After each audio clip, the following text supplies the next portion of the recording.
today we have a really special guest with us, Dr. Faye. A very good evening to Dr. Faye, and it's our honor to have you with us today to share the insights on food fraud and its impact on international business. So, Dr. Faye, could you please introduce yourself? Yes, hello everybody, and thank you so much for having me here with you.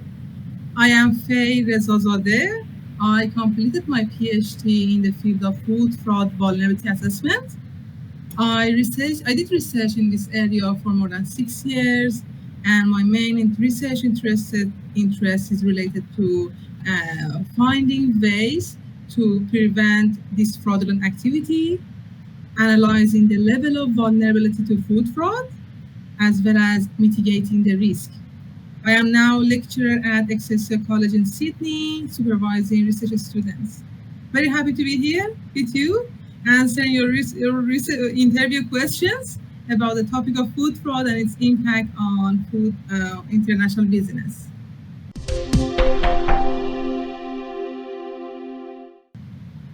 Thank you so much, Dr. Faye, for introducing yourself. So we'll begin with our very first question. So, Dr. Faye, as we know that food fraud has always been a problem for as long as trade exists in human history, and recent food fraud scandals have attracted particular attention of the public and authorities. The fight against food fraud is still hampered by a lack of clear definition stating the facts which constitute a legal case of food fraud.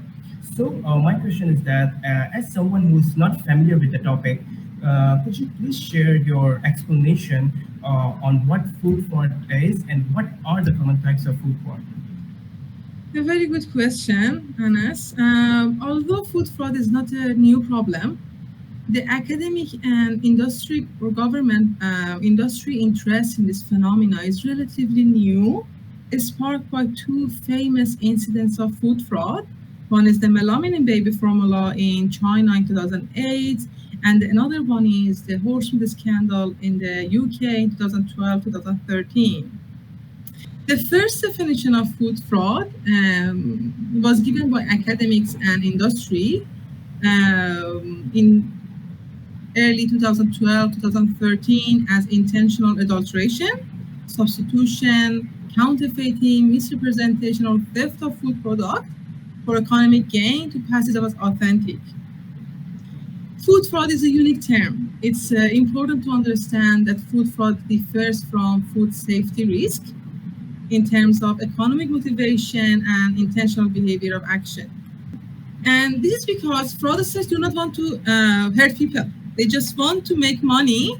But in food fraud, food safety risk, we can see there's always a report of sicknesses or contamination hazard that will lead to consumer health problem. And it is important to know the difference here because to understand why traditional food safety management system or food safety authentication technologies are not sufficient or effective in addressing food fraud. Food fraud refers to behavioral science, while food safety refers to microbiology science.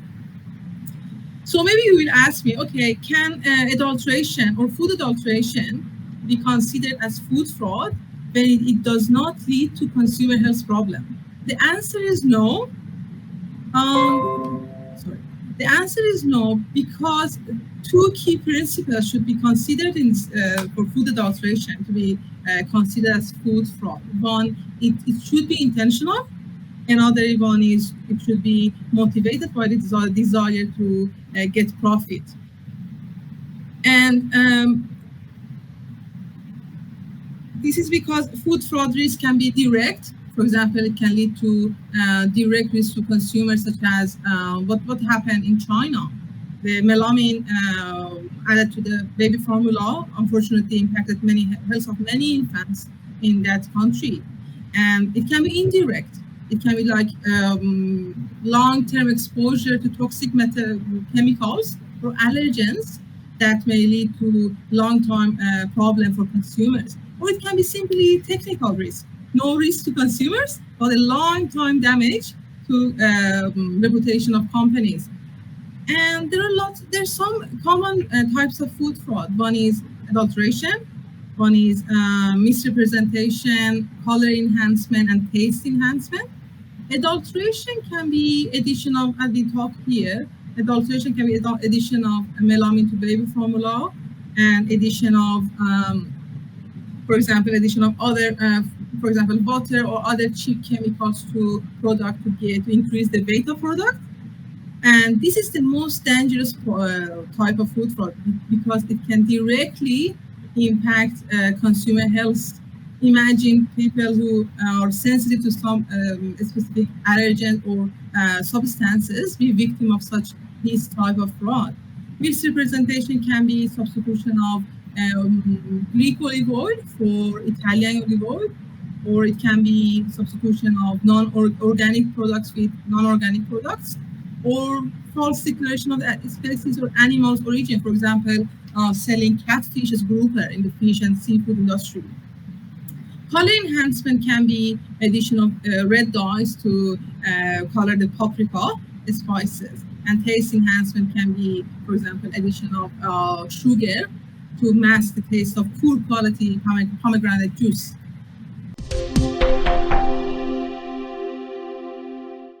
Thank you so much, Dr. Faye, for the detailed answer. So, as mentioned previously, that food fraud has been affecting the food industry for thousands of years. Some examples would be olive oil, tea, wine, and spices that were early victims of food fraudsters who attempted to defraud customers for economic gain without getting caught. In fact, many of the food frauders scam tactics used thousands of years ago, such as the one you mentioned, substitution, dilution, and all misinterpretation are still being used today. So, Dr. Faith, in your opinion, why are these tactics still being used, and what is the challenge in identifying these food fraudsters? Mitigating the risk of food fraud is really challenging task for food companies because fraudsters are now well funded, they are well organized, they do everything to protect themselves not to be detected. Even they are hiring the latest track and tracing technologies, or even they're engaging criminal gangs or other violences as well. So food fraud is a complex issue, Anas, and we need to understand the root cause behind this fraud opportunity rather than simply implementing or applying reactive or authentication technologies deployed by traditional food safety management system. We saw that it failed to address this phenomenon. For example, let's see about the horse meat scandal in the UK. It's an example of the failure of the traditional food safety management system or authentication technologies to address food fraud. In this example, in this incident, food fraudsters has been adding less expensive horse meat to the beef for a long period of time to get profit. And while this horse meat was clearly an illegal substance in this incident, there were no identified public health hazard, and therefore no reactive or authentication technologies has been applied to address this food fraud. In the food safety management system, the authentication technologies are deployed whenever public health is threatened. In this case, the fraud or horse meat scandal was accidentally detected when a whistleblower tipped off the fraudulent activity, and therefore after that, the food safety practitioners and authorities tried to use the DNA analysis to identify the proportion of the beef, but unfortunately they found horse meat, unfortunately, instead. This incident and other incidents can be undetected or they're undetected because of the ineffectiveness of food safety management system in addressing food fraud. The challenge here is to find ways that can prevent food fraud rather than just detecting food fraud, because it's already failed to address that.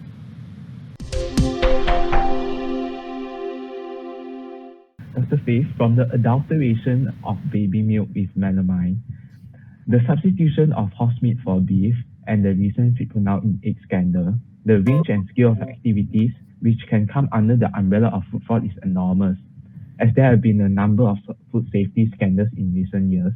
What is generally the biggest cause of this large-scale crisis? I think the main causes of these large-scale increase in food fraud incidents are, we talk about the lack of proactive measures in place that can prevent food fraud incident. Up until 2018, companies and government bodies relied on traditional food safety management system to they use authentication technologies or reactive technologies that fail to prevent food fraud incident. Food fraud is a complex issue that needs multiple approach from multiple disciplinary areas of research. For example, criminology. We need international trade, supply chain management, and marketing to understand how fraud occurs, and that focuses on prevention rather than detection. We talk about this. Let me explain how food fraud occurs from the lens of criminology theory and the supply chain discipline as well. One theory that explains the root causes of food fraud is routine activity theory. This theory focuses on deterrence, what we want, rather than detection. This using the crime triangle tool. The crime triangle tool, as you can see on the screen, focuses on fraud opportunities and the factors behind this fraud opportunity by three main elements. The victim, definitely food companies are the victim. Guardian and hurdle gaps are the countermeasures that companies are using to guard against food fraud, and motivated fraudsters that unfortunately large in numbers and we cannot count them.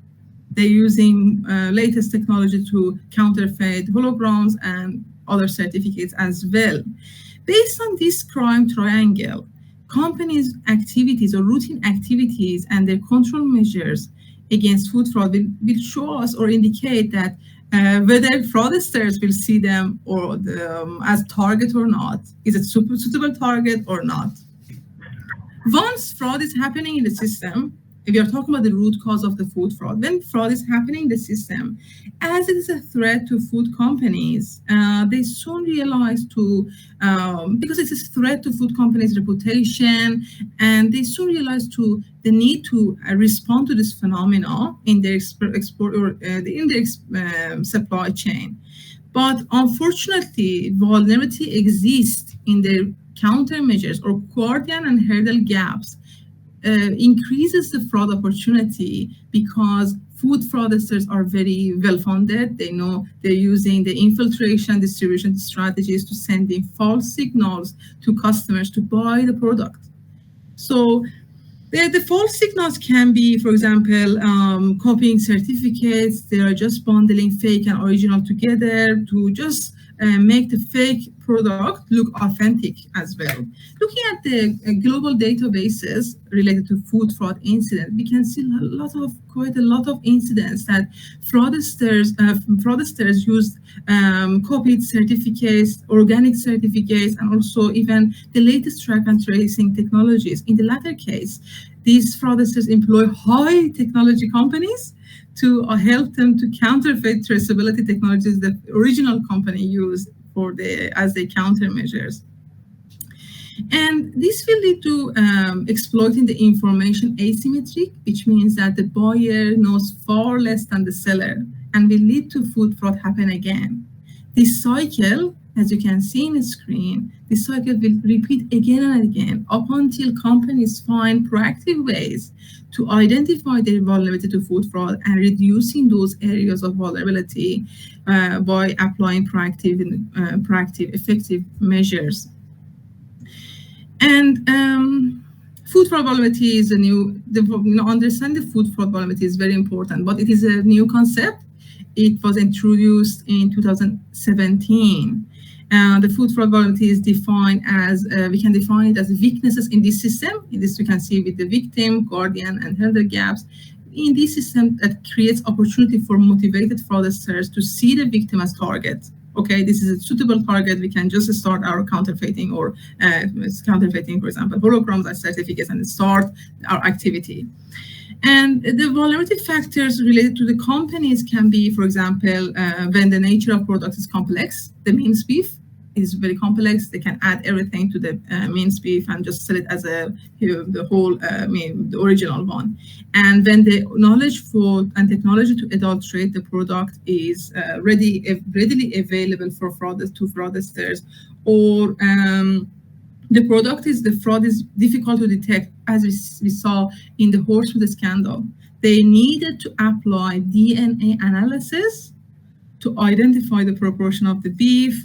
So this can be another vulnerability factor for companies, and also lack of fraud monitoring system to discover the fraudulent product, and also lack of traceability system that monitors who touches the product in the supply chain. We need to monitor our supply chain parties and to see, okay, make sure they are all our supply chain, and we will make sure this is our authentic product is going through this reliable supply chain.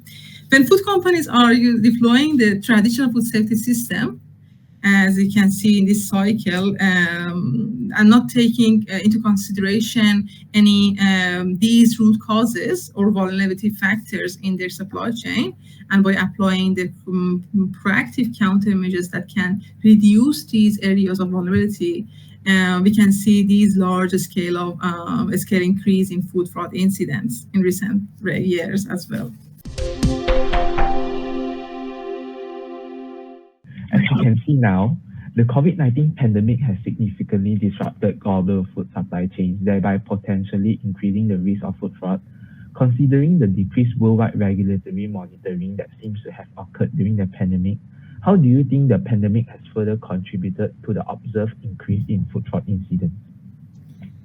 Yes, the pandemic obviously impacted our life and everything in the world. And there are number of reasons behind this increase during the pandemic. And these reasons or vulnerability factors increased the fraud opportunity, unfortunately, during this pandemic in the last 2 years. These reasons or factors can be the massive disruptions, as you said, in the system, the supply chain, due to social distancing rules or measures, and also shortfall of staff, and disruptions occur in export and import as well. There are increased demand from panic buying from consumers who want to supply their product from online or in a store. And when there is a gap between availability of product and market demand, the fraud opportunity and fraud vulnerability increases, and we can see the increase in food fraud incidents as well. And also food fraud prevention or food fraud vulnerability assessment is a new concept that requires, in the food fraud management system, that requires training the staff to implement such strategies. All the training sessions, unfortunately, were put on hold due to pandemic problem. And another reason can be authorities who are competent in detecting food fraud incidents are now working from home.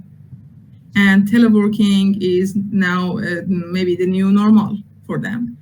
And another thing is food fraud impacted companies' economic impacted, or many of them face economic problem, and therefore they stopped applying the proactive measures like random sampling, undertaking DNA analysis, or other auditing and other any countermeasures that were used to apply to reduce the risk of food fraud. So I think these are the main reason, maybe in the reason that we can see the increase in food fraud incidents during the pandemic. Okay, thank you for the explanation, Dr. Faye. So it's the end for our interview for part 1. In part 2, we will be discussing the impact of food fraud on international business. Stay tuned for part 2, everyone. Until then, take care and stay safe.